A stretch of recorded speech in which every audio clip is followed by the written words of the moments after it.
Hello, very good morning, everyone. We are going to start our online workshop in a short while. Okay. We still have a lot of people to be coming in probably in the next few minutes because we have over 150 people have signed up for our event. Okay. Today's section is an introduction to Mathematica and Wolfram language. It's designed specially for beginner who would like to get know about Wolfram language or Mathematica, or for those have been using probably Meta in many years ago, and now you would like to get a refresh to get a new start with this software again. Then this 2 hour section is specially designed for you. Okay, we have a lot of content to share with you in these 2 hours, so it might be a bit compact, but don't worry because I'm going to share the material with you in a short while, so that after today's sessions, you can get hold with the material and then also try on with yourself. Because today's session will be more on generic work around on the software and on some basic application for all different domains. But after that, you can dive into deeper on the special domain that you would like to, because I know that some of you are from computer science, mathematicians, physics, chemistries, accounting, business, admin, and also management. And also we have machine learning AI people and some bio people as well. So it's a mix of all from different background. But this software is meant to design for everyone. So today is just for you to get started and know what you can achieve with this software. My name is Desmond. So I will be the facilitator today. And Mr. Peter will be the facilitating on the chat room and any helps that you may need during the 2 hour sections.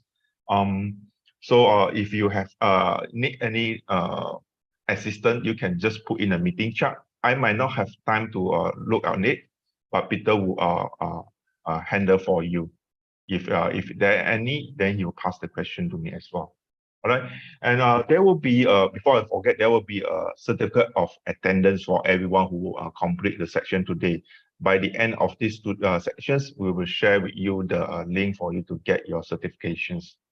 All right, so without further ado, I think I will get started. Okay, let me open up my screen.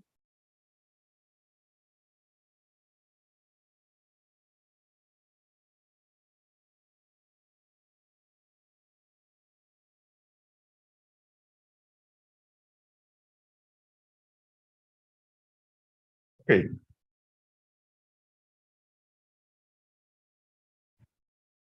This is the sections for today.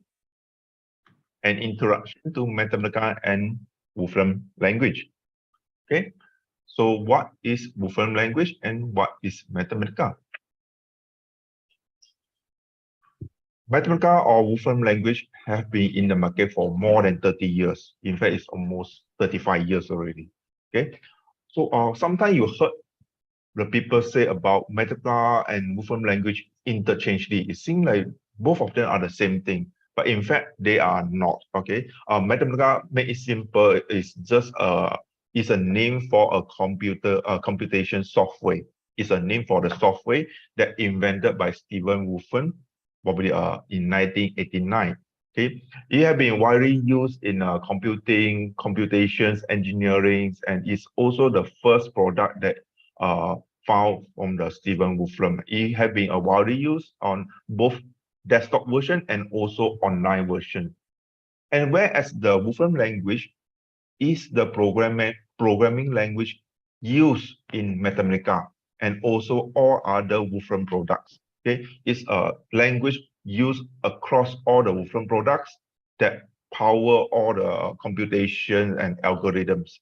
So one is the name of the software, Mathematica. The other is the language, the programming language name we call Wolfram language. All right. So sometimes we just say we mix it down, mix it and interchangeably. but they are means the same thing. Okay. And who is the user? Wolfram language or Wolfram Mathematica have been found by Stephen Wolfram in 35 years or 34 years ago. He is a physicist. He is also a computer scientist and also a mathematician. So this tool, it was invented initially for advanced computations. Okay, it's only used more for the researchers or academics, or those are even some of the Rhodium Prize winner, they are using this software.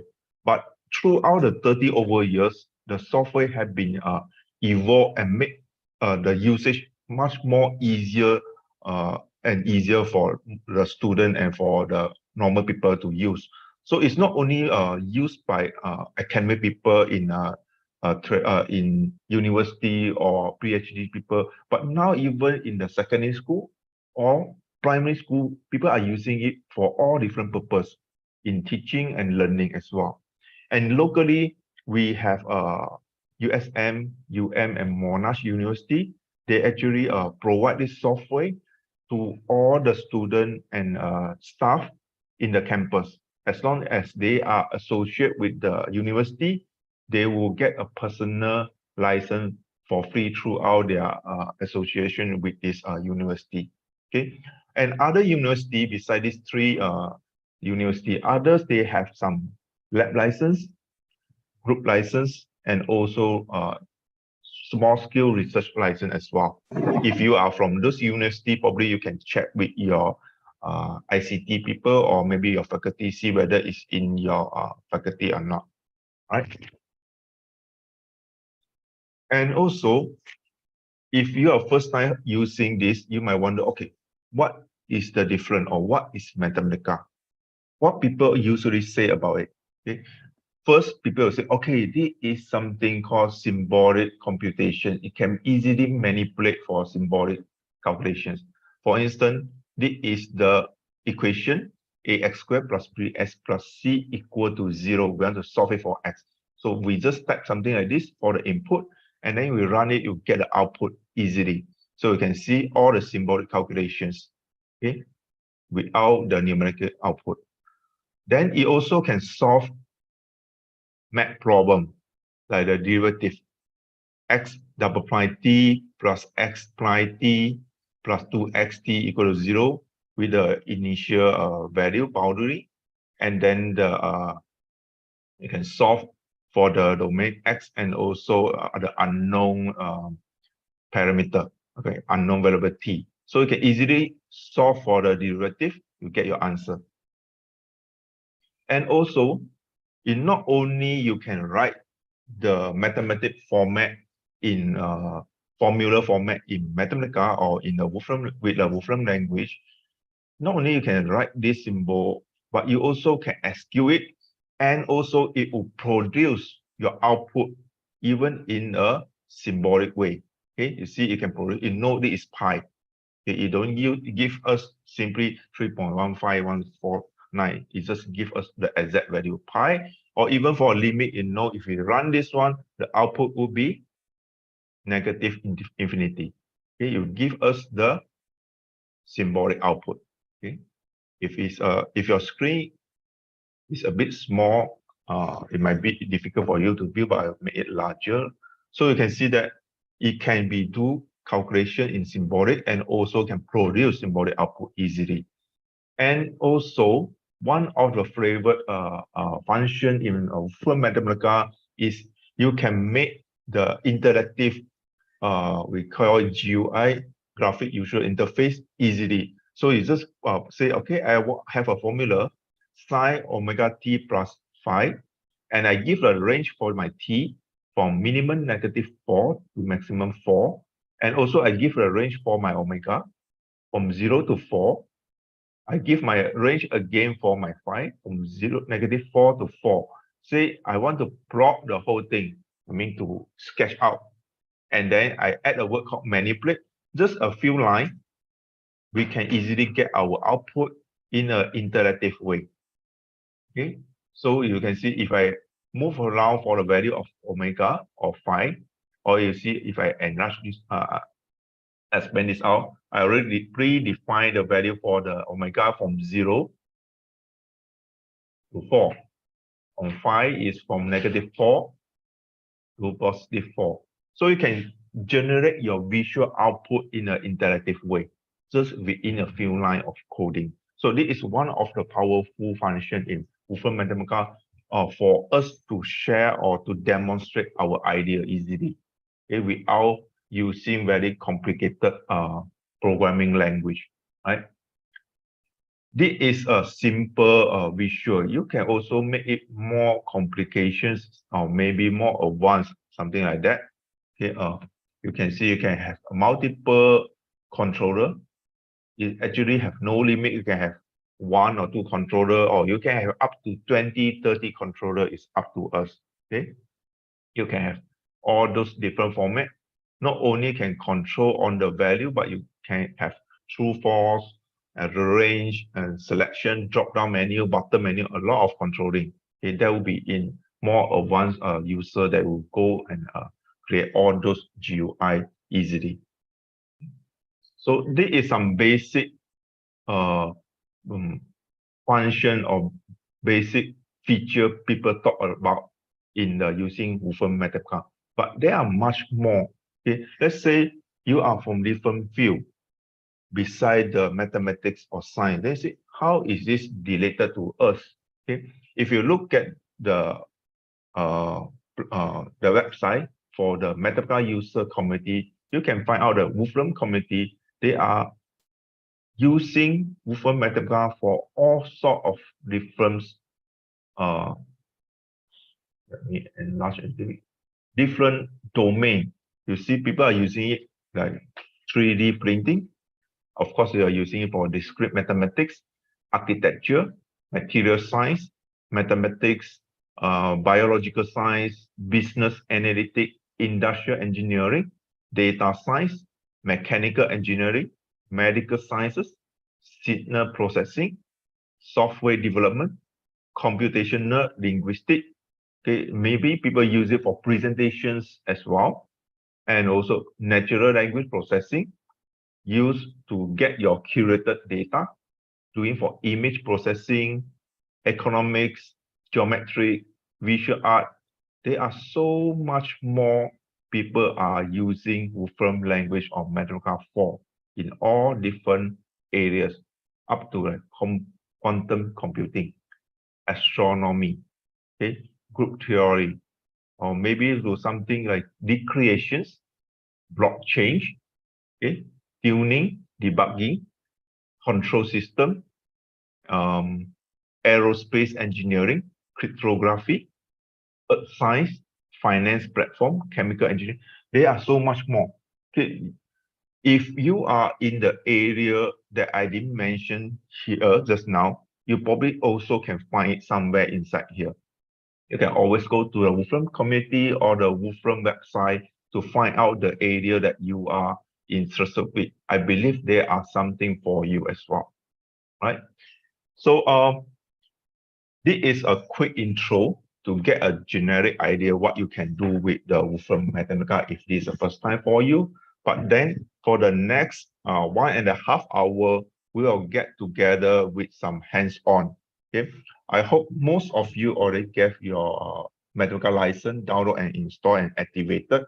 So if you have your software with you, then that will be good that if you can half the screen open with my Zoom to see what I share with you. The other half you can open up with the Wolfram Mathematica so that you can also try on while you listen to my sharing. All right. So you probably can do something like that. Half of a screen for the Zoom, half. Sorry, you can't see it. Okay, you can just split your screen into half. Right. Let me turn off my presentation first, then share with you today's training material. So let me go to working mode. Okay. What you've seen just now is also in Wolfram Mathematica, although it's just like a presentation, but it's in Wolfram Mathematica. So this whole file, I will going to share with you by publish it to cloud. So I click publish to cloud. Wolfram allow me to put my whole file to the cloud. Okay, I give a name and then I don't set a password. So all of you can get it easily. So I publish it to the cloud. Then I share you this link. You should be able to open it. If you have the software installed at your local, you can download the whole file and open it in local so you can use it more smoothly.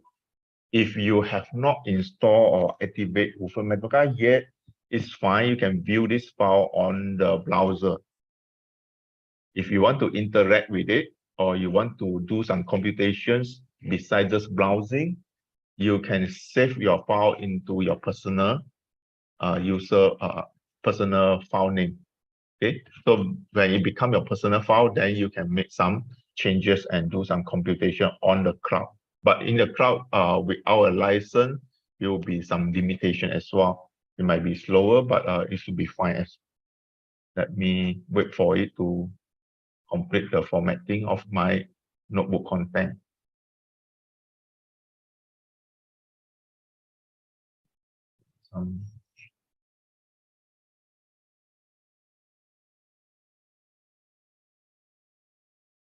Okay, done.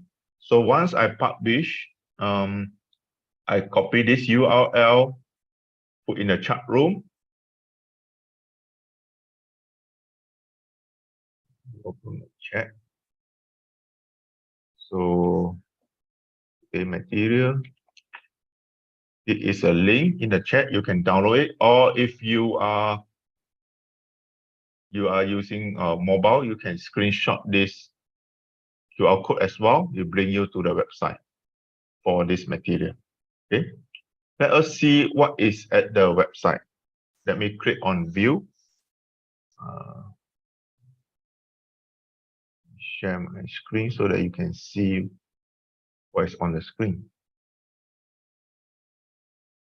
Okay, it will bring us to this browser, any browser, whether you are using Chrome or using any other browser, is the same. So once you click the link, you open up this material in your browser, and you can see that at the right-hand side here,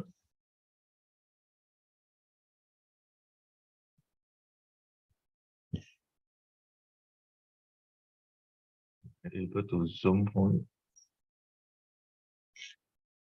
Okay, I hope you can see this. Okay, at the right-hand side, if you already have the Wolfram ID, you can sign in with your ID. Okay, if you don't have, you either click download a whole material, then open in your local Mathematica. If you haven't get your Mathematica locally, you can click to make your own copy on this browser if you want to interact and do some computation with this material.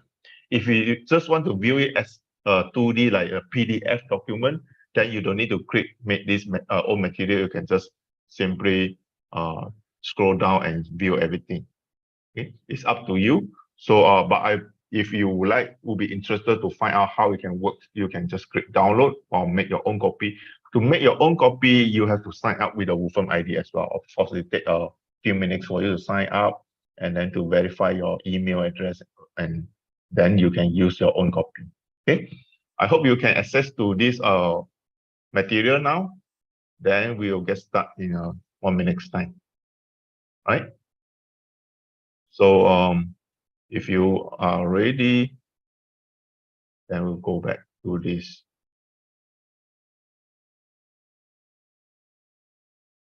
Okay. As I mentioned, you can put half the screen as what I shown here to see the Zoom presentation. The other half, you can open up your material or a new file so that you can try on. Okay, this is a new file, right? So you can put it side by side while you following what I shown here, right? Then you can start by typing on your own screen, right? But now I just enlarge this and we go into some simple calculations in Wolfram Mathematica. Okay, I hope you can see this well. I made it larger if in case you are using half screen. All right. Okay. For some simple calculations, Mathematica is just like a calculator. Okay. To evaluate calculations, you just type Shift Enter. Okay. Or just before that, if you notice, every right hand side here, or maybe I just use a new notebook so you can have a better understanding about the whole area of the Wolfram screen. Okay, when I open a new file, you can see there will be a horizontal gray line at the top, and with the cursor blinking on the top left and the plus sign here, the cursor is where I can start typing. If I type 3 plus 5, let me make it larger. Okay, if I type 3 plus 5, and if I want to calculate this one, what I can do is you can click on the bottom on the menu there, top left. You see the red color, a place sign in the middle. You just click evaluate. Okay, so you compute your input 3 plus 5, you get your output 8. Okay, again, now I got another blinking input line at the bottom here. I can type again, maybe 6 multiplied by 12. And then again, I go to this evaluate, click, get 72. Okay, you scroll down and make another one, 1 to the power 12 to the power of 3. Okay, and click Shift Enter, I get my output. Now you can see that we can easily get the input and send it for calculations. If I move my cursor up and down, you can see when I click my left button in between the line, if you notice on those far right here, there will be a bracket. Each bracket is actually representing a horizontal cell or a row. It's just our Excel, but it's in a horizontal row. So this is one cell. Okay, this is another cell. So this is input cell number 6. This output cells number 6. Okay, and both of them are in one pair. You see, they are also closed by a larger bracket on the far right, okay, in the screen. When I highlight it, you can see it's blue color. So I got a cell, input cell number 7, output cell number 7, and a larger bracket to group the 7, okay, for input and output. If I want to input a new cell, maybe input number 9, I can go anywhere in between the bracket. I can go here and then start typing maybe 5 multiplied by 15. And then I either click this button, or you can see this button, evaluate. They have a shortcut key called Shift plus Enter. So instead of every time I use my mouse to click on the button, after I type in my input, I can simply press Shift plus Enter.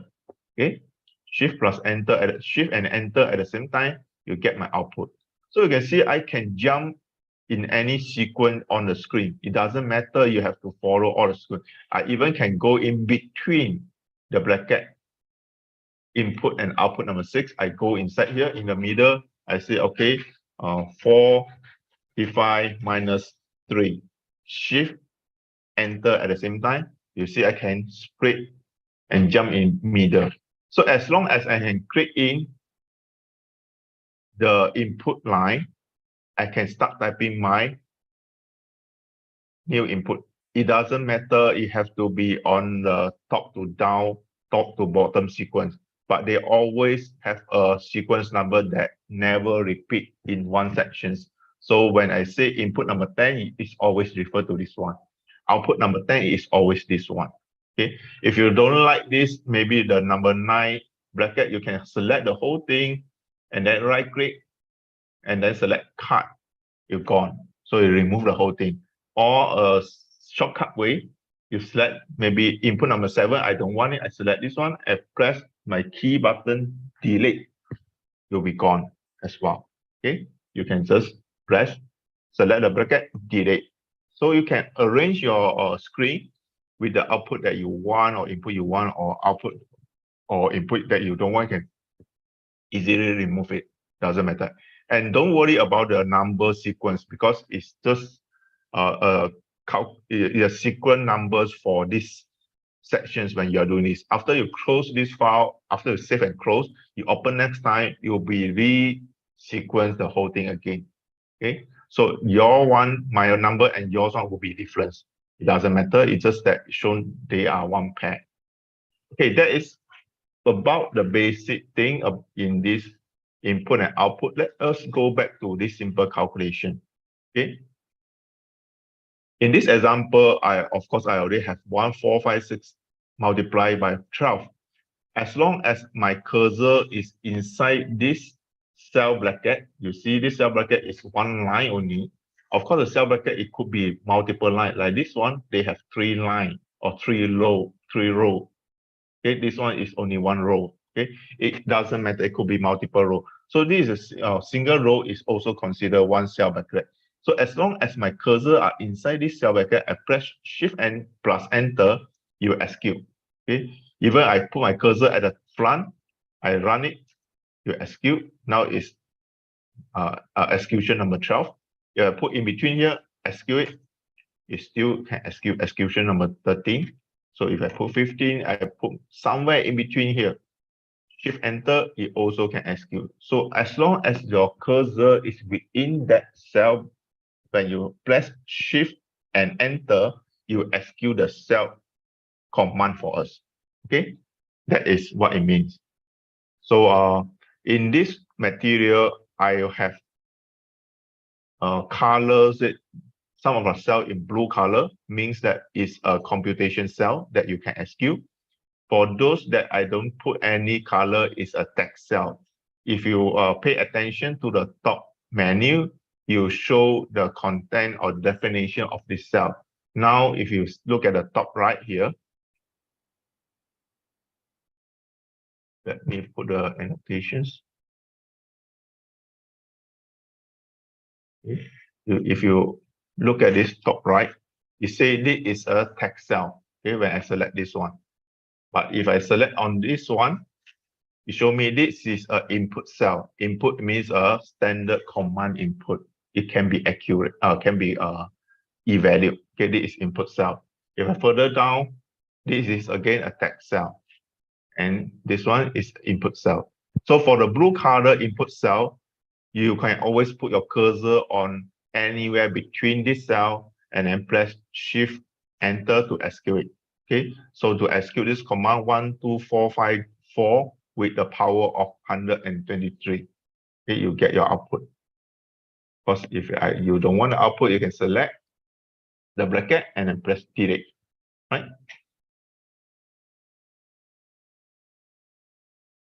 Okay, and also there's something for us if you want to insert a text node within an input cell. So that this is something I want to calculate, but in between, I want to put a note, which is text, to remind myself or other user. So you using this symbol, bracket with the star, open and close, okay? Or you can use the shortcut at here if you want. So this is what you type. If I run this one, 4 factorial of, so it also only get your answer, but it won't affect with your text node. But to include the text node in a computation, this is how we do. You can always press the button shortcut at the top here as well. So this is a shortcut. This one at the top. Okay. So this is the shortcut. If you press it, then it's the same thing. So if I use this one, say, click on this one. Yeah, you just insert the text cell for me, right? And again, the other one, for the red color cell, which is I would like you, instead of just Shift plus Enter to execute and look at the output, for the orange color cell or red color cell, you need to input the value and do the computation. So for this one, we're going to compute 217 over 7. Okay, so Shift Enter or press this button to evaluate, get the output 31. Okay, but what if I change, let's say 215 over 7. You will notice that the input 18215 over 7 have the same output, or the output is the same with the input 215 over 7. This is exactly what the symbolic computations is doing for us. Okay, you always get the exact value for us instead of the approximate numerical output. If I don't ask it, if my input value is all exact value or symbolic value, the output will be symbolic. So that even I use this value to run the iterations maybe for 100 times, 1,000 times, 10 or 1,000 times, it won't lose the accuracy because of the approximate numeric value. This is very important in a lot of engineering or a lot of calculations. You need the exact value. So that's why the output will get us the exact value. Unless my input value, they are contained with the, let's say I got 215.1, that is a numerical approximate value. Then when I shift enter, my output will be also numerical approximately 30.7286. Okay, I don't really need to have the value in at the end here. Even I put 215.0, they also know that 215.0 is already a numerical approximately, so the output also in numerical. Or even I don't need to put a 0. I just put a decimal at the end of the number. They already know this is a numerical input value, right? So this make the difference. If your value input is exact, you get the exact output. If your input value is numerical, you get the numerical value output. Okay. The other thing is we can use some shortcut, the percentage shortcut, to call the last result. Okay. For instance, my last result output 25 is 215. Let's say I make it decimal place. So 30.7143. So sometimes I do some calculation and I would like to get the last result into this calculation. So for instance, this one, percentage minus 5. If I shift enter right now, you actually get the 30.7143 minus the 5, means the last output, and then execute here. Okay, now my last output is output 27, 25.7. So if I come back, my cursor move back to this cell and then at evaluate again, now my output is 20.7. If I go back again, evaluate, shift enter, it becomes 15.7143. So it always refers to the last output in this section. Okay, that is what it means, percentage. But we also can use percentage with a number to specify which output we are referred to. Okay, let's say I want to percentage output times 2. I can say, okay, I want to refer to output 16, which is 24. So I can say put percentage 24. Sorry, 16, and then I run it. So it's 16, output 16 is referred to this one. Okay, if I want to put the output 26, I just change it to 26. So this is something very convenient if you want to write some algorithms or programming coding by using this percentage to refer your previous output. Or even for the other people, when they use it, if they follow the sequence, they always refer to the previous output. So you know your programming language is workable because you always refer to the number that you want, the previous output that you want, right? This is some basic operation with the numbers. Now we come into the natural language input in Wolfram Mathematica. Okay, Wolfram Mathematica is not only that need us to write in the programming code, but it also have the feature for us to fill in the command by using natural language input, which is like English. Say we want to solve, I say tell the Wolfram Mathematica, say solve this 7x minus 2. Okay, you solve for me. How to activate this natural language input? First, you need the internet connections because it will actually is not compute locally. It actually want to convert what we speak in the natural language to the Wolfram language. First, it convert that, then only in local it do the calculation. So it need to send our input to the server, Wolfram server. It do all the translate, come back, and local it do the output for me. So it get me the answer x is equal to 2/7, right? So how to get this natural language input? You will notice that actually we need to have this symbol came out. As long as this orange color equal sign came out, it means that it is going to read the output, it's going to read our input as a natural language input. Okay. For next one, you see, when I have this one, you know that this is like what we speak in English. Say plot xe with the power of negative x, and also x with the power of 2e, which e have the power of negative x. And then x is with the range from 1 to 8. Okay, it's just like what we speak in English, and then send it to the Wolfram to understand. Say you plot these two curves with the range x 1 to 8. So this is how it looks like.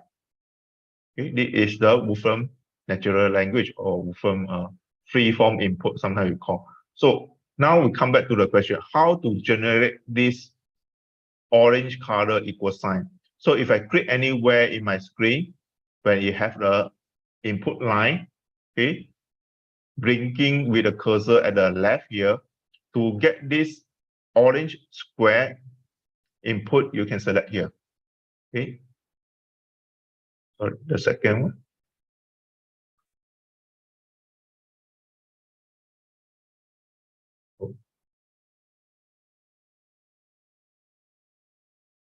Change.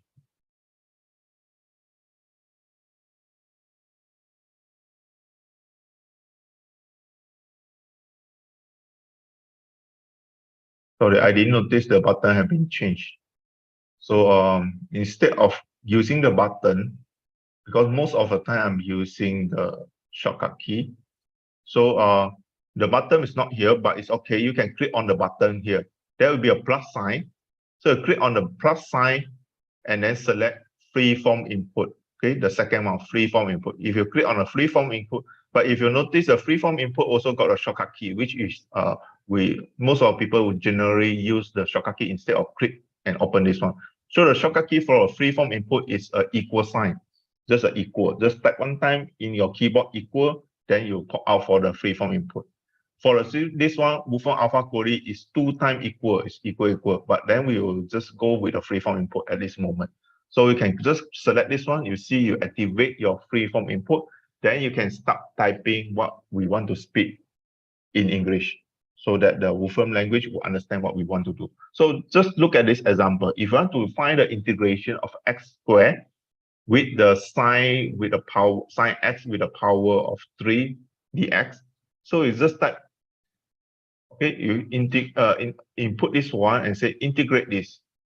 You run it, you get our output. Okay, this output. The next one, let's say I want to find the area between the curves. So compute the area between the y with the absolute x and the y equal to x squared minus 6. So I just shift enter. You calculate the area between these two curves.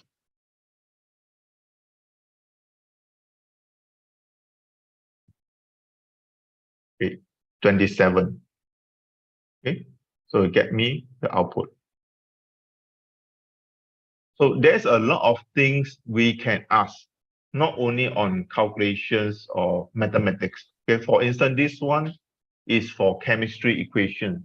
You can say, okay, to balance the chemistry equation for me. I have 0.2 mole of CH4 plus the O2, and then my product will be H2O 7 ml and CO2. So this is exactly, I just type in the chemistry equation with the equal sign at the front. So remember, you need the equal sign, then you only know this is the natural language input, okay? Then I run it, actually balance up and give me a new balance equations. So this is how it looks like. So CH4 plus 2O2 and 2H2O plus CO2. Okay, this is how it looks like. And also maybe something about more on the water flow, fluid mechanic, formula for water flow through a 100 cm diameter pipe. I can run this one. You came out with the formula for this. Okay, so this is a formula. They are, as just now I've shown you about the freeform input and also Wolfram alpha query. Actually, there are two things you can use. Beside the freeform input, you can use Wolfram alpha query as well. What are the difference is when you use freeform input, it always give me a simplified one-line exact answer. It means give me the answer only. But if you use the third row, the one Wolfram alpha query, it will give me more information that is relevant to your output. Not only this, for instance, like the balance equation just now, the chemistry, this is straight away get me the answer. But if I use the Wolfram alpha query, you give me the step-by-step how to balance the equations. Maybe you give me the graph about this equation, the property of these chemistry elements. So for instance, if I click on this show all result is exactly getting the result similar to when I use Wolfram alpha query. Okay. Again, if you use this natural language input, freeform input, you get you the single output summary. If you use Wolfram alpha query, it will give me all the informations. Okay. If I use the natural input, I only get the output, single output, but then suddenly I decide I want to see all the results. Then you can click this one as well. You click this, you show all the input. You can see all the information. This is for chemistry. For all other domain, also the same. Whether it's physics, chemistry, bio, they'll show a lot of more information. Besides straight away get us the output. Okay, there are a lot of information. And they are already in a ready to use format, table form, comparison for all the different elements. Okay, and then the output. Right. So this is for chemistry. And there's a lot of other geometry, wind speed. If I type wind speed, I didn't say anything, you know that I'm asking about the wind speed to the latest in my current locations. Okay, so read my current location. The available record is 44 minutes ago from the weather station that nearby here. So it's 1 meter per second. Okay, if I click open show all result, it probably will show me which weather stations and also maybe the forecast for the next few days or the past few day history as well. Okay, weather station informations, where is and relevant time, local time, sunlight, all other information as well. Okay, this is the other information you can get from here. And some other things like list the elements. It's not only to show something, but you can ask them to compute and find out the result. You can give the limitation and maybe the sort out the thing. Find the elements with a melting point between 200 and 500 degrees Celsius. You actually go in all the Wolfram database, get it for us. So those are only the 5 elements inside this. You can further click on the expand to see all result if you want, but I'm not going to do this because it take out my bandwidth and also my screen. It probably will slow down my whole thing when there are a lot of graphics. Let me delete all those things so that it will make my presentations more smooth later on. I don't want it to affect my presentation. Okay. All right. This is the freeform input. There are much more you can do with it. Okay, this, believe me, this is only maybe about 2 to 5% of what people do with the Wolfram natural input. There are much more. Besides these 2 topics, there are a lot of topics. Okay. Now we come back to the Wolfram language, the programming language. No more natural language, no more English, but using exact programming language to write something, algorithms for our computations. Okay. So Wolfram language, there are 4 rules.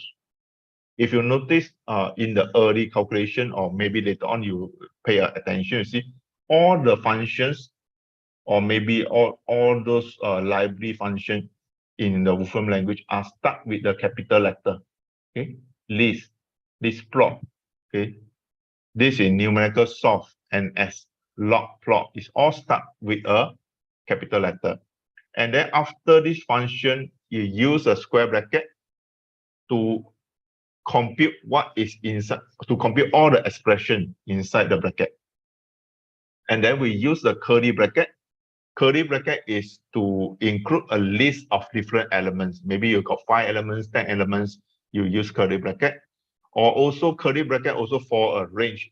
If you still remember, I say the x from the -1 to +10. So curly bracket also use it for a range of number, range of the a range of number or the list of elements. Those are 2 functions. And then lastly, which we already done, Shift Enter to execute the command or to run the calculations. So let us come with an example. Okay, we already know 250 over 3 is a symbolic computation. So let's say I copy and paste here. Is if I run this one, it give me the exact value, so it won't get anything. But if I put the n, this is one of the function in Wolfram language, n is mean numerical output. So at the end, I follow with the square bracket. And if I run it again, you know that you want to convert the whole thing, become a numerical approximate output, 83.333333. Okay, this capital N, square bracket. Another example, expand your expression here, x plus 5 and x plus 9, multiply both of them. And then you, after the functions, you use square bracket. Okay, this square bracket. So if I run it, you expand for me 45 plus 14a plus a squared. Okay, and also I can solve this equation, capital S, or is small lowercase, and then follow with the square bracket, put in my formula. One thing to take note, formula in Mathematica, the equal sign, you use equal, 2 times equal, okay? This is something that we have bear in mind. Formula in Mathematica, you use double equal sign, okay? Because when you use single equal sign in Mathematica, it means something else. It means you want to assign the left-hand side with the right-hand side value, okay? So equal, single equal is assigning function. So for function, for formula, just remember, it has to be double equal sign. So to this one, solve the equation, and I put comma, mean I want to solve in terms of the x, variable x. So if I run this one, I get my output, okay? X is 7/2. And then you see this one, you already know that this is to put a note inside my input line, okay? And solve.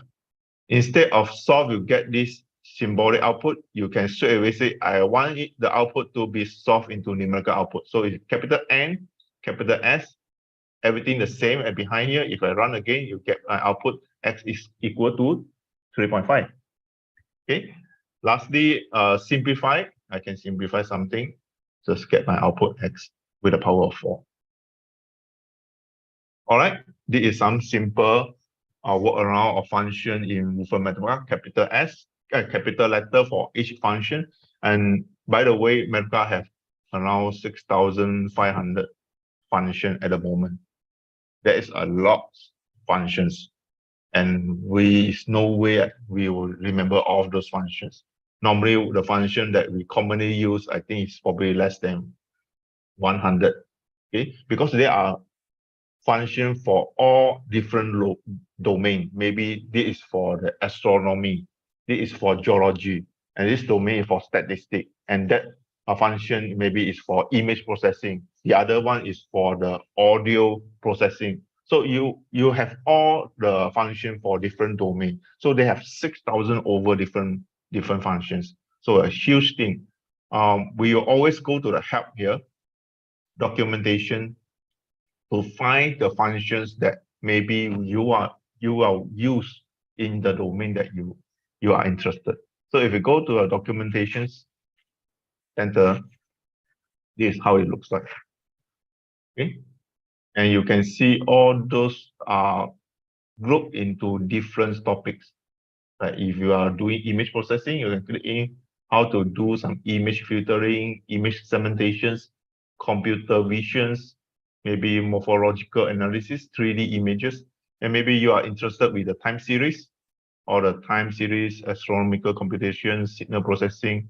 And maybe you are interested with the financial data, blockchain, cryptocurrency, and maybe some graph network. All those you can further go in and explore yourself after today's sections. Okay. And now we come to the curly bracket. As I mentioned, we use curly bracket for the multiple elements or for a range. For instance, I want to type in integrate. Okay, let us, for this red color cell, we just have to move our finger to type in this one. As you can see now, if I type integrate, the suggestions will come out, the list that fulfill the spelling. So it's easier. Sometimes the function name is very long. You can just type in and select the function that we want. And then start with the square bracket.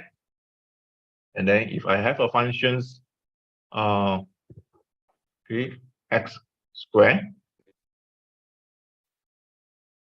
x square, and then I want the x to be from -5 to 5. So this is how we type this one. And then you just run it.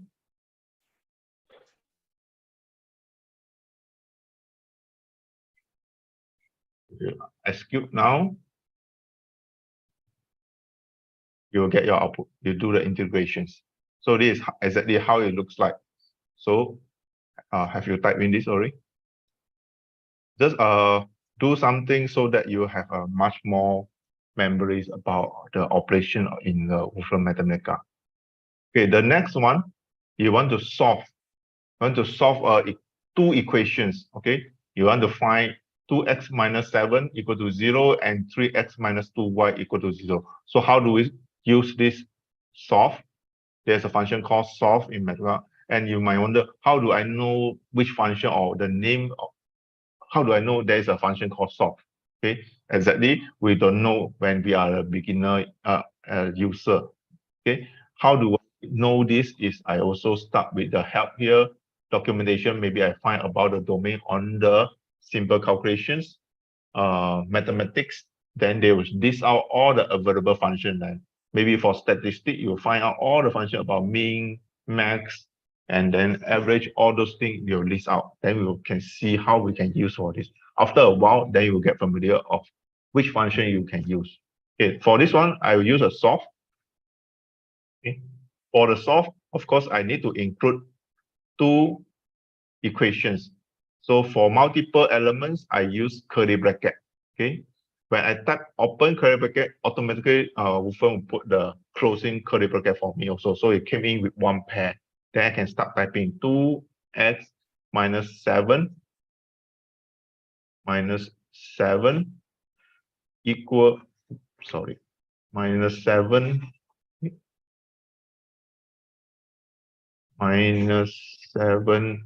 equal. Remember, you need to equal for formulas. And also another element is 3x minus 2y equal 0. Okay, I want to solve this in terms of x. Okay, this is how we can write, x and y. So we got the x, comma, another element y. I want to solve in terms of x and y. Okay, I use curly bracket. Then I get my answer, x and y in the exact value. If I put an n solve, I get my numerical output. Okay.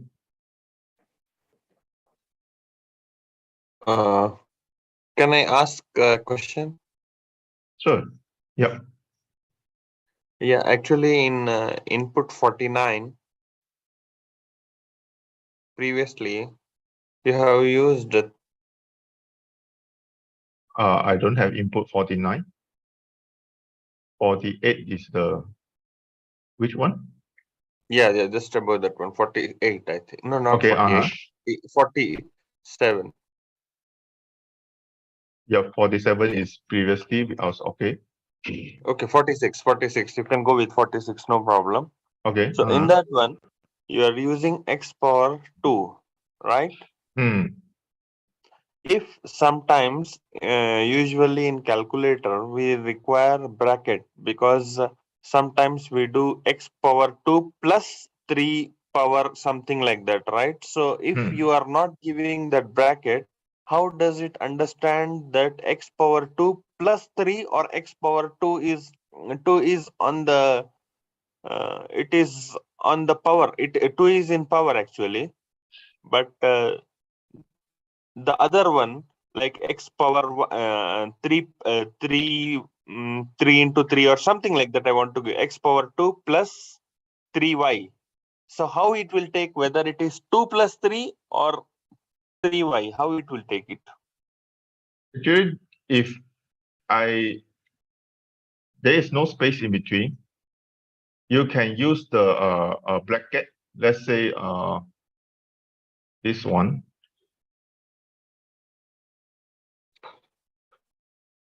Or the other way is you use the template, which I'm going to show you how you can use a template. This one, or let's say there is a shortcut. You use Control 6. You can type in the upper input superscript. So then you won't confuse your input. If you can use this format, then you can see exactly how you want. Or you want the whole thing to be upper superscript, then you can just say 3 plus 2y if you are going to do this. Otherwise, after you put in the superscript, you use your arrow key, move to the right, so it jump to the bottom, it become like that. Okay. So you can easily differentiate whether it's a superscript or it's just a normal at the bottom. Okay. Later on, I've shown you how to use this palettes to fill in the mathematics with their template for those superscript, lower script, all those symbolic thing. Yeah. Yeah, but we can use brackets also in this, right? Yes, just only a normal bracket. Cannot use the square bracket or curly bracket. That will be confusing. Just a normal curved bracket. Okay. Right. Thank you for the question. That's solved a lot. Yeah, sometimes it's quite confusing. All right. Next, we will talk about some lists because lists is a very common commands we'll use a lot on a lot of data nowadays. I want to separate all those things. So you're using curly bracket to include the elements, a list of elements which separate by the comma.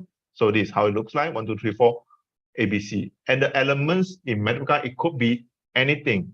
It could be number, string, it could be photo, it could be audio, video, or picture, or a lot of, it could be formulas. So it could be a lot of things. For instance, if I want to put a list plot, I want to plot the numbers 1, 1, 2, 3, 5, 7, these 6 elements as with a list. So we call it list plot. It came up with the point. So you see, this is the value for the y. Okay, and then x, if because we don't put anything for the x, you assume that follow the sequence 1 to 6 for the number of the elements. Okay, then this value will be plotting accordingly with the y 1, 1, 2, 3, 5, 7. Okay, another function is called range. Range is easily for us to make a list of number from 1 to the up to the number that we define. So we can easily get a list of number that we want to use later on. Maybe you say, you want to say 100, you can generate pretty fast and easy. So this is range. And also for the range, I can also further define. I don't want you to start from 1. I want you to start from 3 and end it at 20 with the step size every time it increase by 5. So it will be 3, 8, 13, 18. So you can easily generate a list of elements to test out for your algorithms or maybe some other purpose as well. And we can also use a reverse.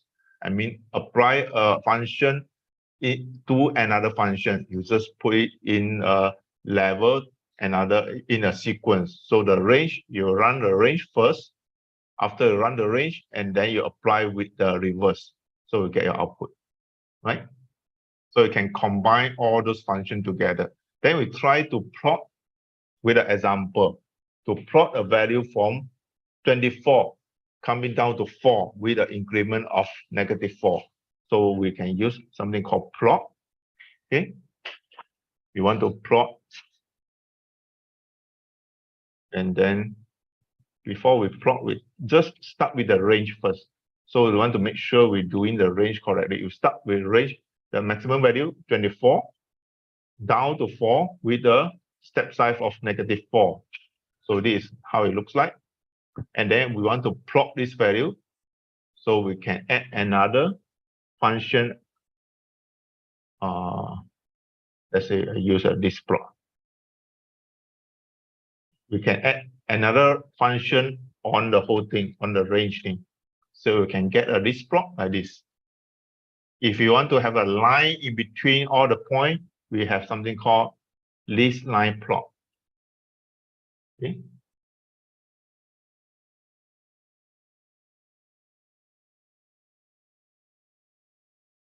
Okay.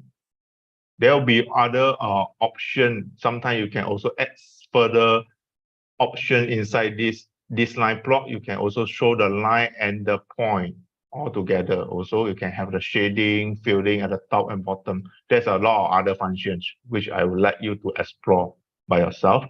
Okay, we can use a join to join all the elements from different lists. So we put in all the elements inside one single list. Okay, some visualizations with the list. Okay, you can list plot. Of course, you try the list plot already. We can have multiple output.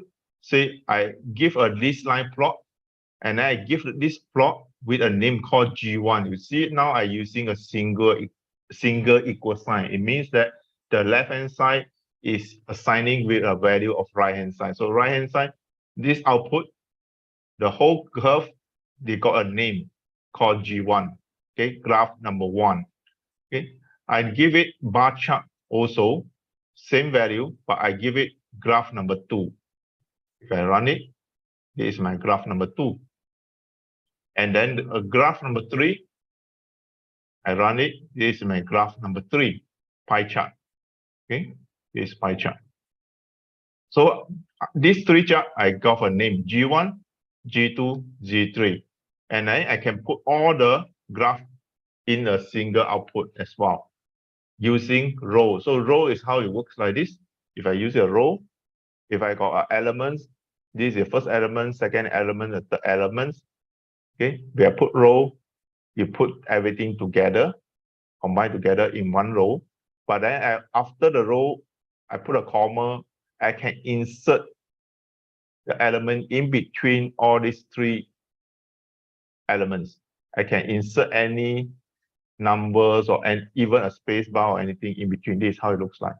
So with that, we can actually add in these 3 G1, G2, G3 inside a single output like this. Okay. Now let us try this. How to put all this together using the row function. You can refer to this one. So how we do this, we say row, and then curly bracket, G1, G2, G3. I got 3 things. And then, of course, I can put something like this. I get an output. But there is something much more nicer. It's called spacer. You can control how far in between each elements. So I can put spacers 50 or maybe spacer 20. You can then decide, and then you can enlarge your output if you want to. Then you can have all those together in one single row.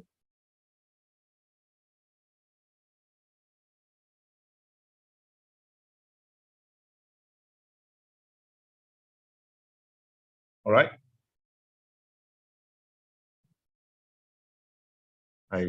Now it's 11:05. Okay.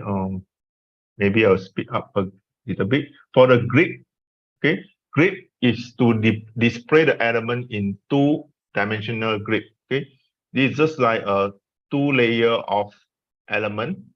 So the first list is at the top row, second list at the second row, provided I give another layer of curly bracket outside to include all the. That means this become a single element. This is another element inside the bigger list. Okay, when I use this and grid, it become ABC for the top row, XYZ for the second row. Okay, same thing. I can use this one for G1, G2, G3. This is for the first row, first, second, third, and then I can add the frame. I can add the size. This is how it looks like. Okay, you can have something like this compared to what we have at the top here. More controlling, but two different functions. This is using grid. This is using row. You can find out how those grid and row command different by clicking on the functions name here, because I already insert the hyperlink here. So if you click on the grid, it'll bring you to the documentation about the grid. So I take the chance to explain how you make use of these documentations. So first at the top here, it shows us how do we use the function. This is a template, it looks like. And if you click on the plus sign, it shows all the details about using the grid. Of course, now we can move here first because of a lot of wording. I leave it to you to read. But then we can straight away jump to the example here, because with the example, it's much more easy to understand with the with all the visual thing. Okay, this example, say grid ABC XYZ, it looks like that. Where I got the grid ABC, and then also X, and then Y power 2, Z power 3, and then frame all. So this is frame is something we can add, means get the frame. And then this something you say you can have the text. So you change everything, become a text. Okay. Some other scope, you see how to add the frame with a grid line. I quickly scroll to, and also you can add in alignment. How you look the alignment. You can add in a styling with the background different color. Okay. Example here, there's a lot of things that we can easily make use option. What kind of options are inside this? Let's say background. That is the options inside this grid. Okay, I can change the background to pink color. Okay. I can change the background to first column is pink, second column is gray, the rest is none. So it's how it looks like. Okay. Further scroll down and see something. You can always find the things that might be relevant to what you're looking for or what you want to achieve. Then you can simply apply accordingly. These are spaces. And how we can make use of this example or the documentation is all those example here, they are not static, they are dynamic. Means that you can easily change the thing and apply it and copy it to your local documentation, local workbook. Let me show you something. For instance, I get something simple, maybe this one. Okay, let's say we are going to do something like that. Okay, 2 by 2 and different element inside. Then I think, oh, this is what I want. I want the alignment to the right and frame to okay. If this is what you happy with, you can actually go and copy, or maybe you can straight away change the thing here as well. Let's say I change and then shift enter, you get your different output. Okay, you can simply change the thing here, run, you get your output. And if this is what you want, you can copy the whole thing, come back to our workbook, and then paste with a new input line here, Control V, you paste in here, or maybe a right click, click the paste. So the thing that's paste here, Once it's pasted here, it also run by like a normal function. When you click Shift Enter, you run it here. So I can easily put maybe this instead of this. I put it is G1. It is G2. Let's see how it works. So this is how it looks like G1, G2. And then at the bottom here, you got maybe there's a name, graph 1. Second one, I want it to be graph 2. Alignment, instead of right, I want it to be center. Okay, you see that will be a center. So if I run this one, I get my output like that. Okay, this is how we actually can go to documentations, find the relevant functions of relevant coding, copy and paste and modify to what we're looking for, what we want. Okay, this is how it looks like. Right, this is for grids.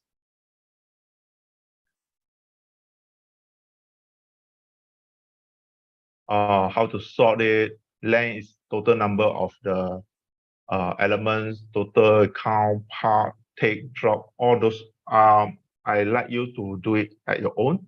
Just run it every single line. It's a self-explanatory. It should be easy to understand. Right? Next, we will come to the graphic example.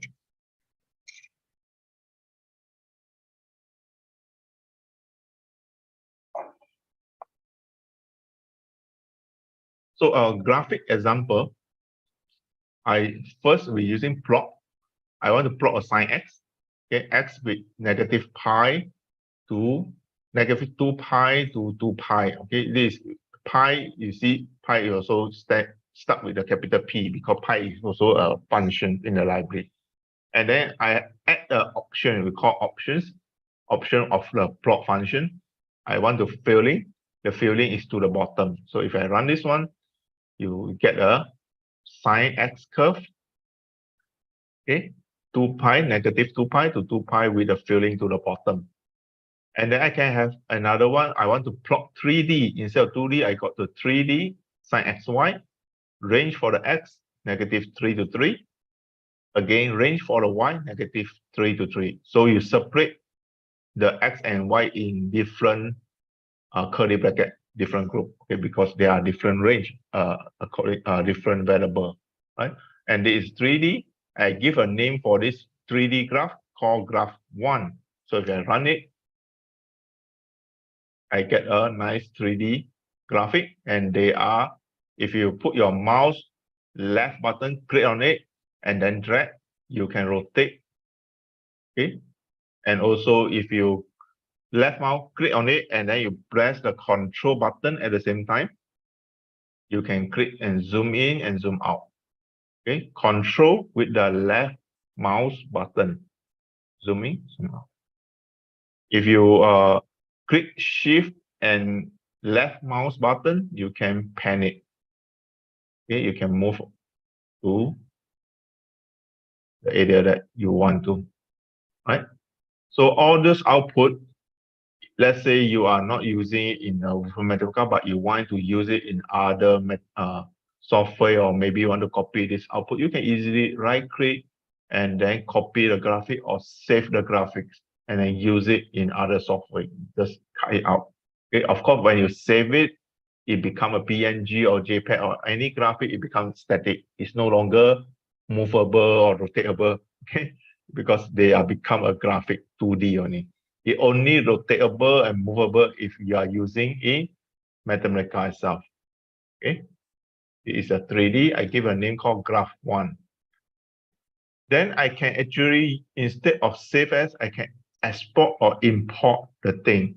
Okay, using import export of images, of course, it's not only image you can import export. You can import export data, formula, video, audio, a lot of other things as well. But now I'm using example of images. Okay, an example of image. This image, I will give a name. I want to export this graph 1, become a name called text image.png, because I want it to be PNG. So I say the format is PNG. I can also specify what is the image resolutions. I want 200. I don't want it to be too large. Okay. And the whole thing is done. I click Shift Enter. It will export this become a text image.png. Okay, this is done. Okay, become a file. You can click and open the file directory where it is, or if you want, you can straight away open this file, PNG file. You open it with a system, default system. My default system is a software in PC. It's a Microsoft software. So you open it here. Okay, so it's static. Okay, this is a where, and then how do I know which directory is saved to? It normally is saved to a default directory that we specified by Wolfram language. It's a default. If you didn't change it, it's always to that directory. Okay, but we can always change our default directory or our working directory. So you always know where you want the file. You don't have to type the whole file path in order to export or import, because we only have one default. We always just use the file name enough, you know where to find it. So same thing, if I say import the test image.png, I don't have to type up the whole file path because you know where it is. So when I say import it, move it back to my Mathematica. Okay, now it's just straight away move back. But now in Mathematica is a PNG file. It cannot be rotated, it cannot be zoom in, zoom out because it's a PNG file. So now import back to here. So this is simplified export and import. For more detail on export import, go to documentation to find out what can you do with these two functions. Next is the suggestions bar. Okay, suggestions bar is something automations built in for beginner. Okay, for new user, because sometimes we are not sure what function is available and we are not sure what we can do with the next on our output. Suggestions bar will come in handy. So for instance, this is our input x squared minus 10. Okay, if I run this one, of course, it already simplified. So it's negative 10 plus x squared is the same thing. Okay, then it came out with this gray color with some button at the bottom. This is called suggestions bar. Okay, if your one is not shown, probably you can find there's a arrow. Say show suggestions bar. You click on it. It came out with all the buttons. Okay, that means that for every different output, Wolfram language will came out suggestion bar based on the output, and then you think maybe what is the right next step that we want to apply for this output. And then you came out at the bottom here. That means it say, okay, maybe you want to plot this. Maybe you want to do the derivative for the x, or want to do the integrations, or some zero it, or want to find more other functions, the inverse functions, or maybe some numerical global mean or some other thing. Let's say we want just a simple one. I want to do the integration. I integrate this one. Okay, now I get this up. See, I just click the button, it auto apply the function integrate for me. Okay, I don't need to do anything. I just click the button. Yeah, now I got this. And maybe I want to simplify it. So I just click on the simplify. Okay, you do the simplifications. And then lastly, maybe I think, okay, now I'm happy with this. So I want to see the visual, plot it. Now get a plot. Okay, you see, automatically apply the plot for me, and it gives a range by default, which it think is best for the view of this curve. So it gives me the negative 13.4 to positive 13.4. So this is how it looks like. So this is how the suggestions bar help us to get to the next step. Even though I don't know the function name for the integration or simplify or plot, I still can manage to get the output that more or less I am happy with. And with this output, I can further say add in a theme, add in the flame, or the label, assets, and other things for this visual output.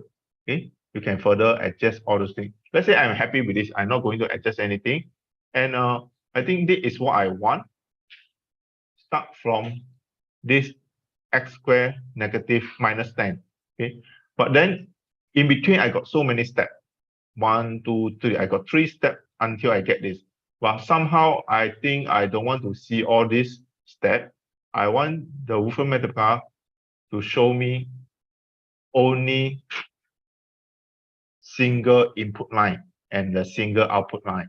That means we can use a function called roll up my input here. If I use the roll up input, this one,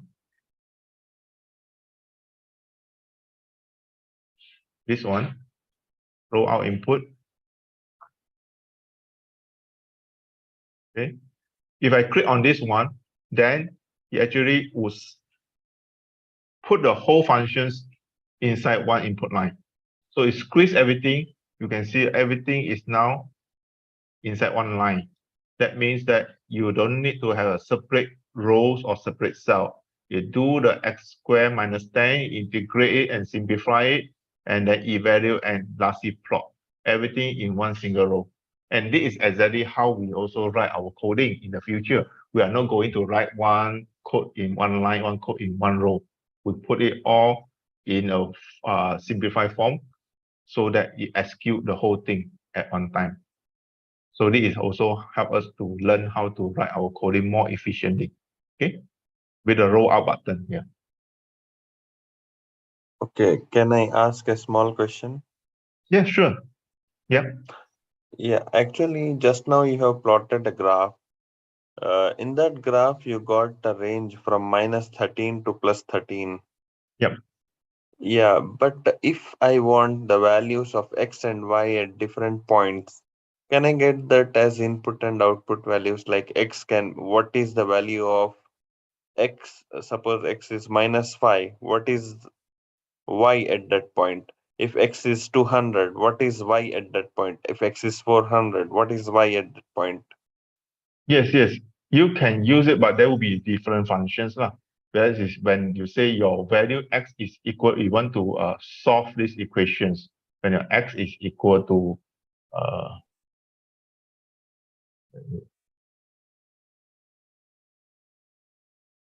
that is when this function, right?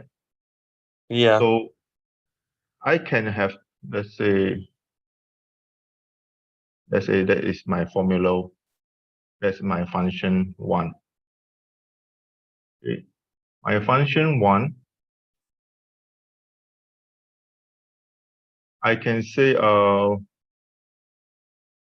function 1 displays all when my x value is equal to 5. So your y will be negative 25 over 3. So let's say this is number 2. There's your value.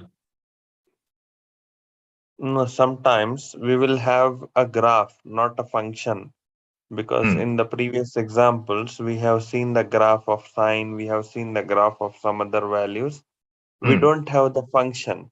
So for those graphs, can we get x and y values directly by clicking or something like that? Because there is an option in some softwares like Origin or something like that, where we just click on the graph, we get x and y values of that particular point.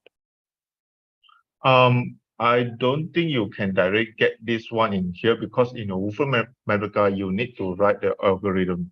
So for that, you can get your curve formulas. You can find out even you don't have a formula, you can have a fit or auto fit, you'll get the curve for us. From there, you can get your point like what I did here. And then with this function, you can build in the curve. For the curve later on, I'll show you how to do the manipulate, which people already do that. If they already write your algorithm in your GUI or in your visual, then you can apply with this function. You click on it, you get you the point. That means you need to write your own algorithm, your coding. So far, I'm not quite sure there will be a function. Maybe they already have a function to do that, which I haven't used that before, but it definitely can be achieved by using your own, write your own thing. It can be done. Maybe there will be something function we can try to check out on the documentation. But as far as know, it can be achieved. not sure is can be auto build up because Mathematica is a high level language, so you can write your own in the way that you want.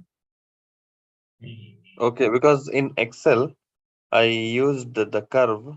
So when I click on the curve, it will give me the equation. Yes, you can do this.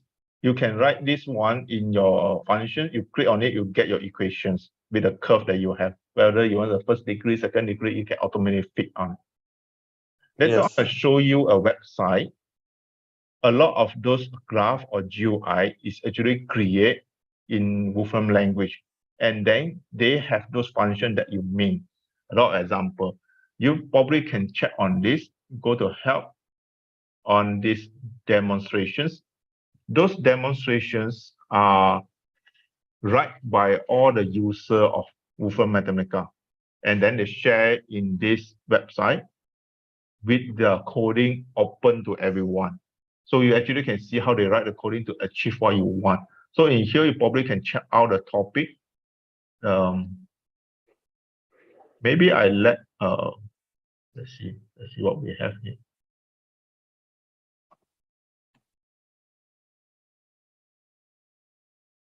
You can see all those GUI. People are writing on it with different functions. Some of it, like you move your curve, you can see they probably can show you the value of the point when you move it, but they have to write their code on it.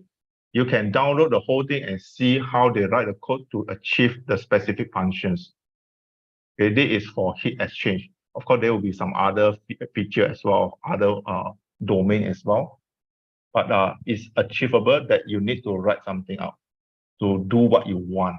Okay, to get a curve, to get the second degree, third degree, all those you have to be refined. Yeah. Okay. Do you know But it about definitely, X-ray diffraction? sorry, XRD? sorry again. SRD, XRD plot. XRD plot. SRD plot. X-ray diffraction plot. XRD plot. Maybe you can try to search on here in the documentation or the demonstration project, see whether is the domain that you're looking for is available here. Maybe there are people already have this coding, the whole thing they already write out. Then you can defer directly from all the coding that they already wrote instead of start from the zero. Okay. Okay. Because in X-ray diffraction, X-ray, usually every peak represents some phase. So when you are having a peak, so can I directly get the phase from this software, or shall I have to define it? I think how about this? Because we have only 30 minutes left, I still got a lot of things to complete. I leave this Okay. one, you come back to us later on, or maybe you can search Okay. it here to find out the domain because not everyone is using the same domain with you. Maybe it's not Okay. very relevant as a basic beginner user for the Mathematica. So we come back Okay. to our this material first. Later on, you can stay with us, right? Okay. Thanks for the questions. So we'll come back to this sections on the palettes. Okay, I need to speed up a bit. Okay, this is palettes. Palettes is the assistant with the button for us to click on rather than start with the coding. So sometimes we don't know what is the coding or the function to use, but then we can use the palettes. So there are two ways to create a mathematics formula format with the palettes. The first way is using the function at the top of your palette, classroom assistant. You click on this one. You drop down all the button. You can open up calculator. There's for basic calculator, advanced calculator for all those things, and also some basic command, the mathematical constant, pi, phi, phi, all those numerical functions, elementary function, trigonometry functions. And also if you are using for writing, formatting, you want to have different color, size, font, all those things are also available as well. Typesetting is also here. That's why I mentioned the superscript, lower script, all those things is also can use a button just to click your straight away input, insert inside our workbook here. So let us open this one and see how we do to insert the function at the bottom. The other one is simplified format is here. Okay, this is the insert map. So this is another simplified one. Compared to the palette just now, this is much more some in a summary form. So this is more for the mathematics. You also got some superscript, lower script, all those, but not all of them. So those should be good enough for normal math. But if you need a complication one more comprehensive, will be a classroom assistant. So let us try this. How to input this one to generate this mathematics using the palette. So we input something like this inside here. We do it together. So let me using this math palette. Okay. Let me enlarge it. You can enlarge it by clicking the magnifier at the bottom here. So maybe now I put 200. Put it at the side here. So for this one, I have an integration. I can select, okay, with this one, with the boundary. So you see, if I click on it, first, of course, I need to have my, maybe I should show slower. So I need to click where I want to insert. That is first I have to decide. So I want to insert inside this red cell or this red row, okay? When our cursor is here, then I click on this. When I click on this one, then you see there will be some square for me to fill in. Okay, this square, first one is highlight. So the first one, you want to key in as ZD like this, I just tap 1. To jump to this one, I use tab. I click my button, tab, jump to this one, 10. So another one, tab, you jump to the x square. But now you don't have the x square, just have the x. I need a superscript. So what I need to do is I go to click on this with a superscript. So I click on this one. Now you can see I can key in x square already. So I key in x, tab again, 2, tab again, x. Now I get my mathematical format done with the palette. Okay, this is how it looks like. So if this is a simplified input, I can also change the style. By default, every font here is called standard font, but we also can change to traditional font by selecting the bracket here, right click, convert to traditional font. Traditional font is more like in a textbook format, so it looks much more appealing. If imagine you are writing this, the whole thing in the Wolfram workbook here, which you want to convert it, become a text note or example, maybe a example like assignment or maybe your publications, maybe your paper, you want to have a traditional form, then you can just right click on this one, select convert to the form. It won't affect your output. It's just the form looks more appealing in a textbook format.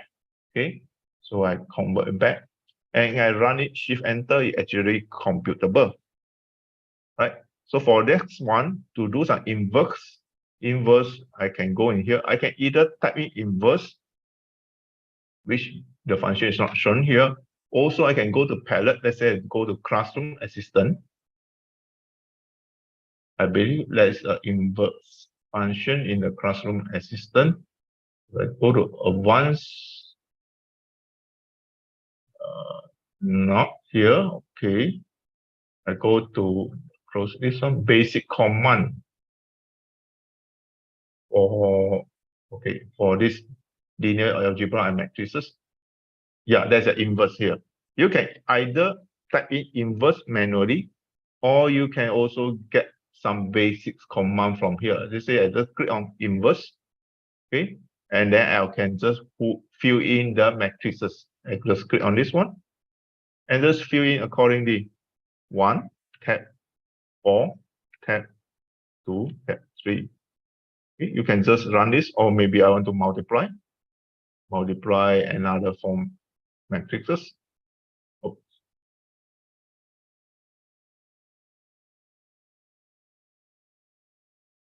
you can do it this way. Okay, Shift Enter. So it's quite handy. From time to time when we are doing or writing something, I will keep this classroom assistant open on my right hand side so that I can easily fill in the thing that I'm looking for. Right, this is for the template. Okay. Right, next, help. Okay, for the help, if you are looking for certain functions, but you're not sure how to do it, you can always use a question mark. So for any input, you just start with a question mark and then put in the function name. Let's say I want to find out about maybe for a simple list line plot. Just now I'm not quite sure what is list line plot. I can just put like that. Then it bring me all the list line plot. Okay, list line plot, it plot a line through the point. Okay, this is how the function should look like. Okay, or you can use a list line plot with 2 layers of elements. Then you plot a line through the point. Or you can use a data, or you came out with all those explanation. What is this line plot? Similarly, with a plot, you show me all those functions, how it looks like. But let's say I want to find a functions that contain the word plot, but it could be this line plot, it could be plot 3D, it could be anything. So I use the asterisk. It's just like a joker. It can be it could be anything in front of the plot or anything after the plot. So if I run this one, you show me all the functions that contain plot. Okay, those are all the things.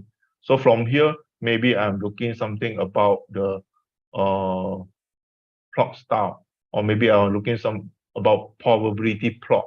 Okay, or maybe something about singular value plot. You can just click in, it brings us to the documentation and further explain how to use on this plot thing.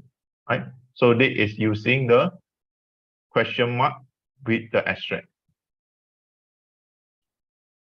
Another one is using Control and Shift and K at the same time with the cursor at the end of the function. So when I put my plot here, I press Control Shift K. You actually bring out a menu. Here, this menu will automatically show me the template for me to fill in accordingly. Okay, for instance, let's say I use a new input lah. Or maybe I already do I know I want to plot, I know want to use this function, but I'm not quite sure the whole template, how to put a curly bracket, how to put the comma. So I can use Shift Control K. Now it jump out. Okay, the first one is to generate a plot of function f of x from x minimum to maximum. It's too small for you to see, but it's okay. I just click on this one. Then automatically it pop out with the wizard for me to fill in accordingly. Then I can fill in this one. Maybe this is control to a power of 12. Okay, this is x. I tap again, -5 to 50. So I can just fill in the wizard template accordingly. Then I get my output. Okay. So using the Control Shift K to call out the wizard. Next, we can use equal sign to create our own function.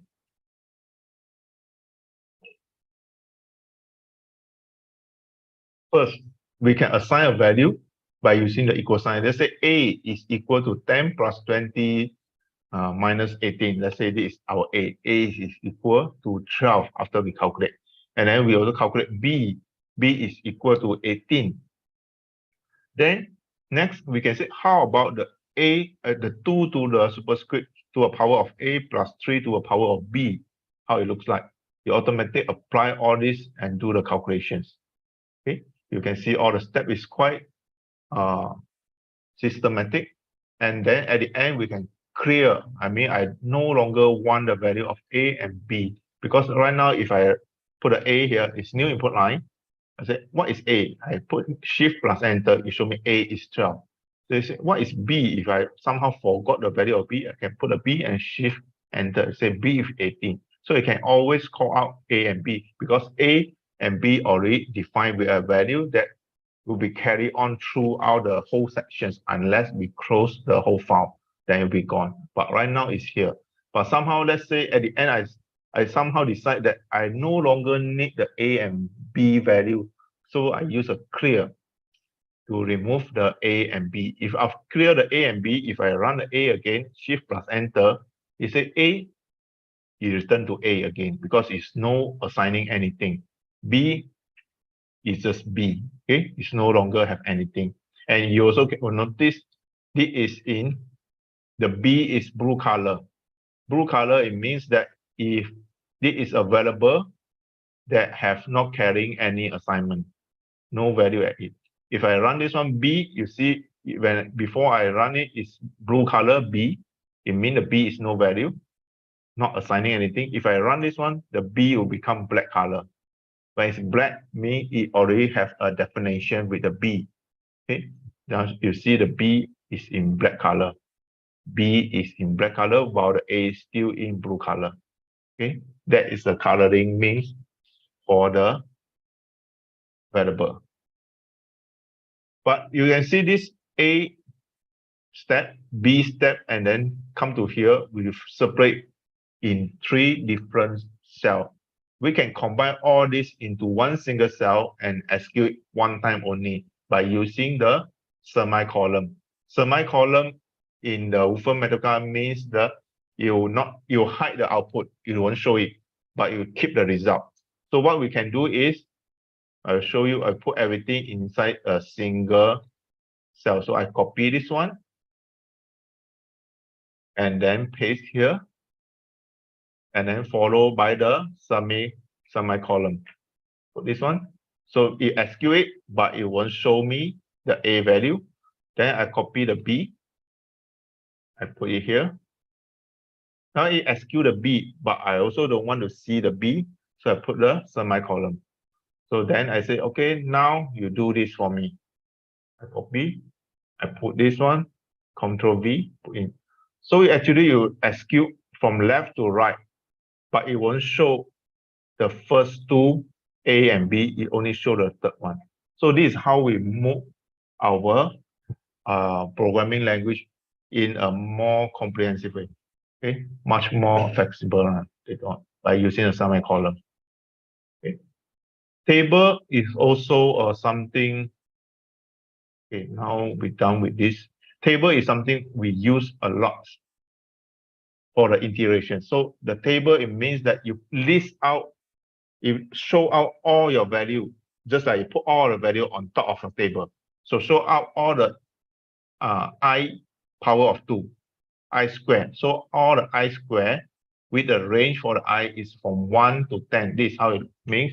So show me on the table all the I square value from 1 to 10. So this is how it looks like for table. And to total to the percentage, it means what? The last value, last output. So total the last output, it means you get me sum up everything here. So 385. Then we can put this together. Instead of using the semicolon, you can put all those together. Let me copy the whole thing. This is how we do. So you can put all the things rather than one by one. You put everything in a single row. Everything you do at one time, rather than you do step 1, step 2. This is how we do combine everything together. And lastly, you clear the thing so that you don't carry anything. Like I mentioned just now, if you type B, you see the B value, or you put a question mark B, you ask what is B, you show me, okay, B, you have a value of 18, which you already assigned. Okay, this is when you put a question mark here. Ask me what is that around. So let's say I no longer need the variable for A and B to be assigned, I just clear it. So A and B turn back to blue color again, no longer got any value. So if I run this again, it say global B, no, nothing, it's just a name global B, no value. Okay. Next, we have working with a Unix. I probably will show you very fast on this one. You see, in Mathematica, it's not just a normal calculator that are showing a number and a variable, but in fact, it knows what is actual meanings. So 20 ml, if I move my cursor here, it shows the unit is milliliters. You have put here, it says 12 is 12 seconds. You know the unit. How do we know the unit? Is because in Wolfram Mathematica, you have the Wolfram language built, Wolfram natural language built in. You can carry all those things. Okay, so how do I input? For instance, if I want to put a 20 ml, of course, when I key in 20 ml, you don't know what it means. You see ml, it's just a blue color. You have no value, no nothing. But we can use something called control plus, control equal, or we say insert the inline free form input, inline in free form. So we can actually use something like that. Let me remove this. I use control and equal at the same time. You can see it become an orange color.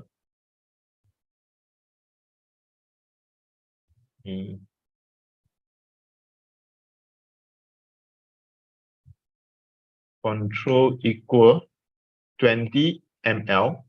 Okay. Now, if I enter, you assign the value or the meaning of this ml. You assume it is a unit with milliliter. If it is correct, you just click to accept, or you don't click, you leave it, you also know it's okay. So another example, even I don't start with a control equal, I can say, okay, 20 seconds. Okay, then I highlight the whole thing, then I select control equal. It also automatic, when I highlight the whole thing, I press control equal, it auto apply the inline freeform input to the thing that I highlight. It's no, this is second. So if this is okay, I click. So now you got a second. So if I do this plus 2 minutes, okay, 2 minutes and 20 seconds. How do you know this is minute and this is second? So I highlight the whole thing, control equal. Now it's minute, okay, and then I shift enter. It knows it's 140 seconds. That is auto control calculations and conversion for us. When you know what it means, it's not just a symbol of variable s or variable min. It knows this is second, this is minute. So this is how we do. So when you do something like that, let me start with this one. I say, okay, control equal 12 feet, okay, plus control equal 12 feet, and then plus control equal 5 meter. Enter. And then instead of I click, as long as the unit conversion definition is correct, you don't need to click also, can, no problem. Just shift enter, you do the calculation for us. Okay, this is a symbolic calculation. If I put a numerical value, then your output will be in numerical output. Okay, you can convert your unit here by using the suggestions bar. Okay, conversion, or you follow the following example I show later on. Okay, how to do the conversion. So now, how to calculate the 10 meter per second times 5 seconds with units. Okay, this should be simple. So with the example just now, you should be able to do it. So let's say just 10. So control equal 10 meter per second. Enter. And then multiply by control equal 5 seconds. Enter. Okay, shift enter, you know this is 50 meter. Okay, it's not only a m, but you know it's 50 meter. So this is also applicable to the currency. You know what is the latest currency, ringgit Malaysia? So maybe I say, okay, how about the 30 ringgit Malaysia, maybe 50 ringgit, okay? Minus control equal USD, maybe 5, okay? So this is US dollar, this is Malaysia ringgit, is correct. So it will use the latest available currency it show me now after the deduction is $6.53. Of course, you can convert the unit to Ringgit Malaysia if you want. Okay, so we can do the unit computations. Okay, how this using quantity is to define the unit. Okay, this is exactly like what we did just now, using the quantity, square bracket, and put in the unit. But then you can convert it. So this is quantity, and then this is the value in the current unit, and then this is a new unit. So you can use the whole thing to convert the currency. Let's say I use this one to convert the currency for this unit convert. So this is 6.53 USD, US dollar. So this is Ringgit Malaysia. Ringgit Malaysia MYR. What is the Ringgit Malaysia symbol? Malaysia Ringgit. Malaysian Ringgit. So we convert 28 ringgit 31 cent, right? Based on the latest available conversion.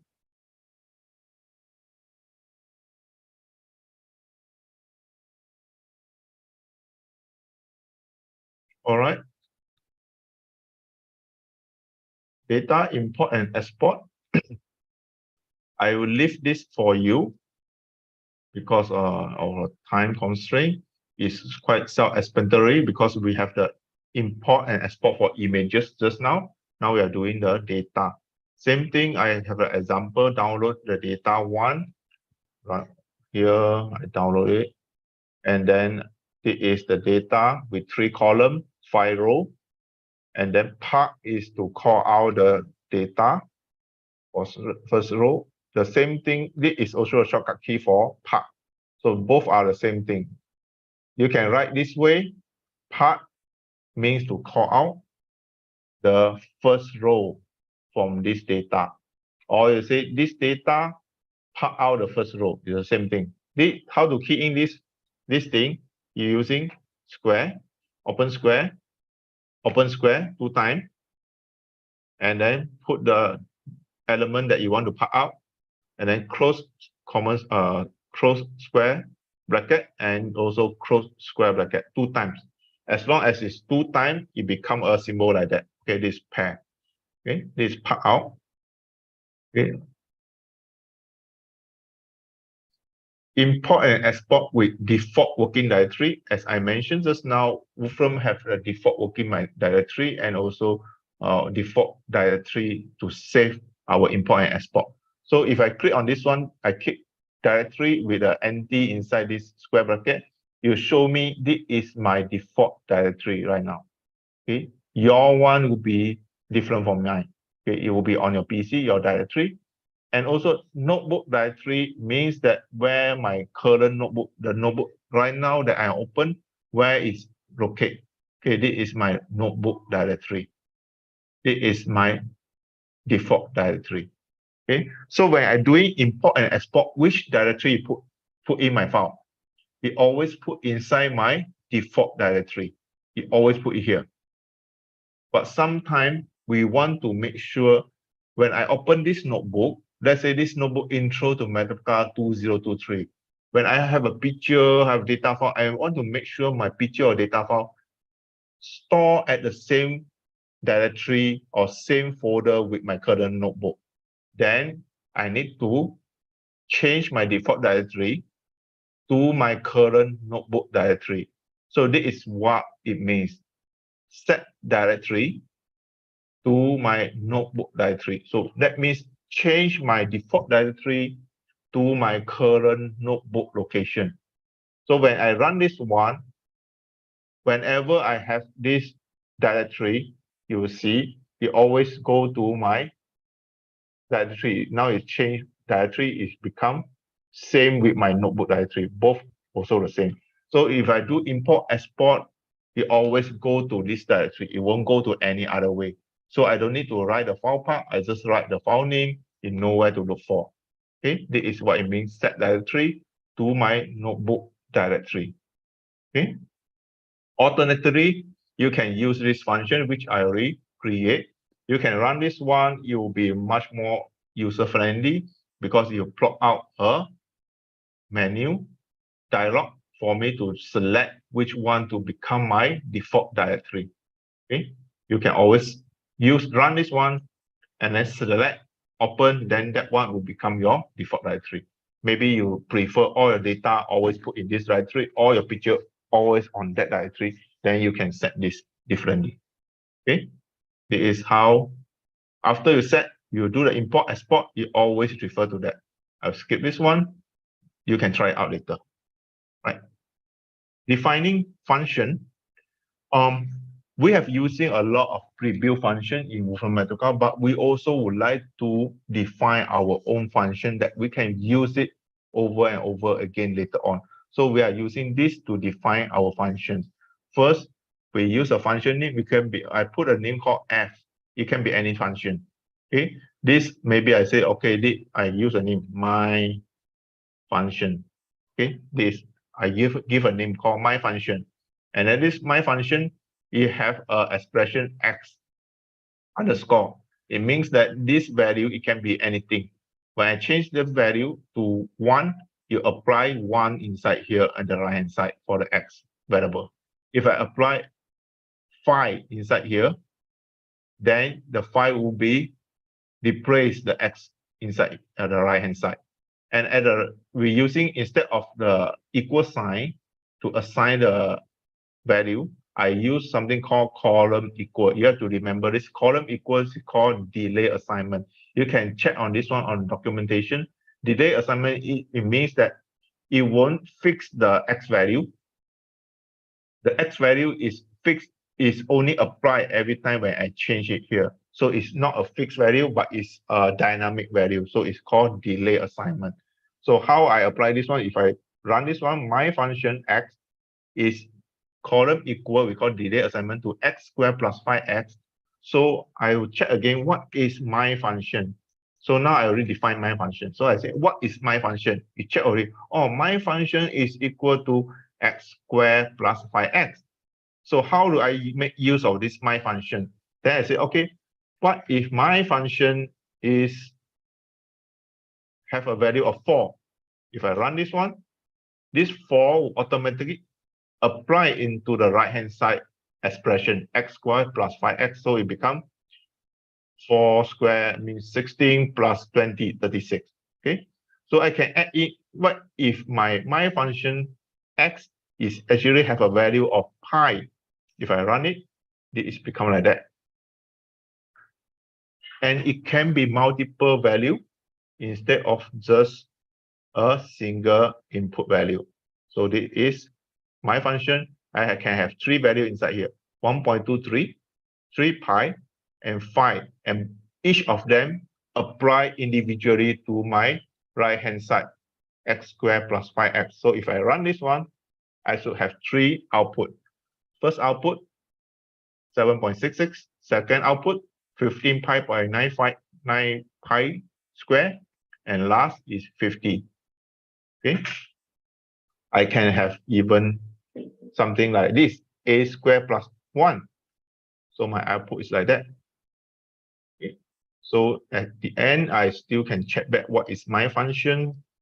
If I forgot, I still can check back, oh, my function is x squared plus 5x.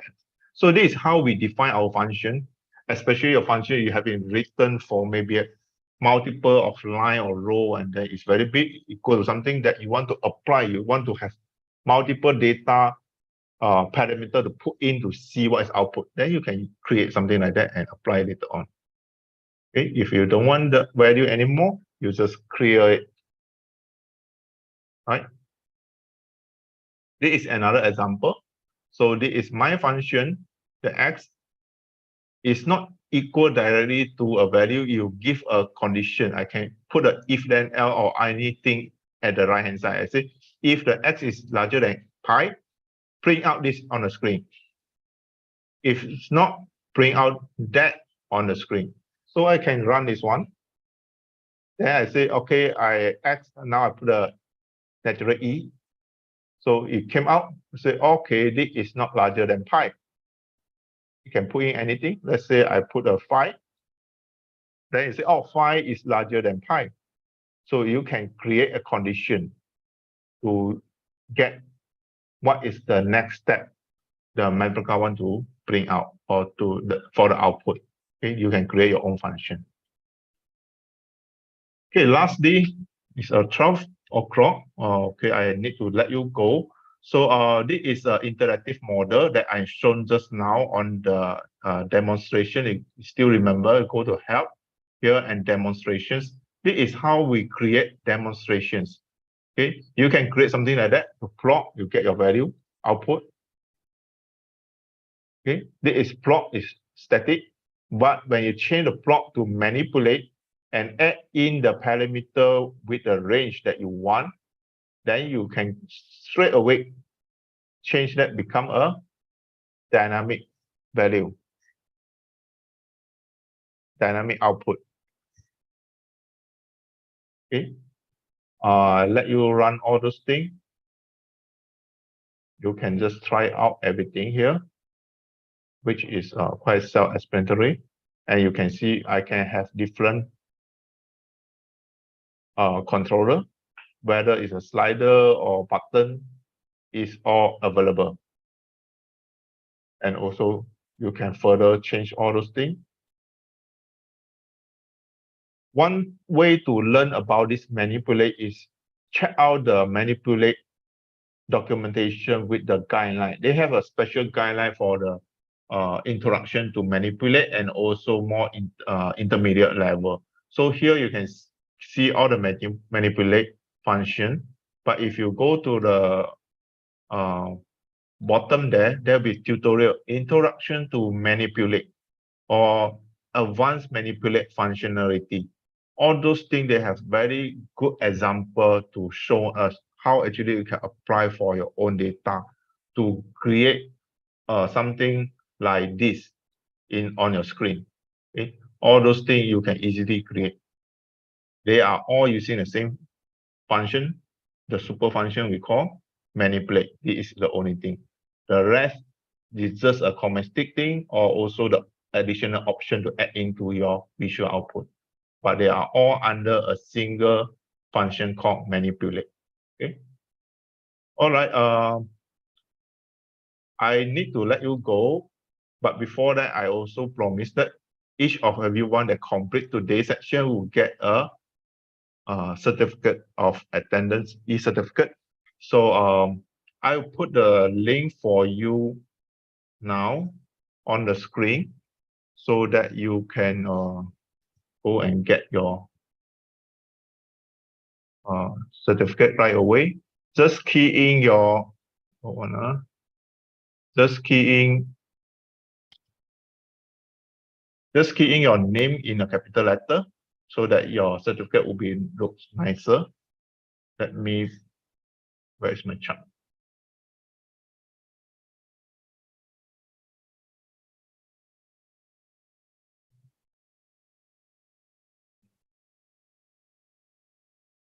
Okay, here I already put in a chart. It is the link for you to get your certificate. And also another announcement. Yeah. We have another sections which is more advanced section compared to today on the data analytics made simple with Wolfram language. Same time, 10 a.m. to 11, 1 hour. I put in the chat room as well. For those already registered, you can just join us. Even you have not registered, you also welcome to join us again.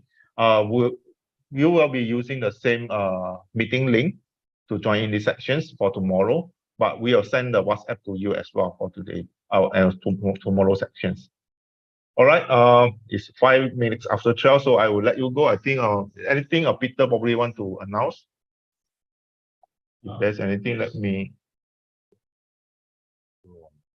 Yes, ladies and gentlemen, thanks for your time. Tomorrow, 10 o'clock, there will be only one shot accelerated demo about data analytics made simple with Wolfram Mathematica or Wolfram language in another way.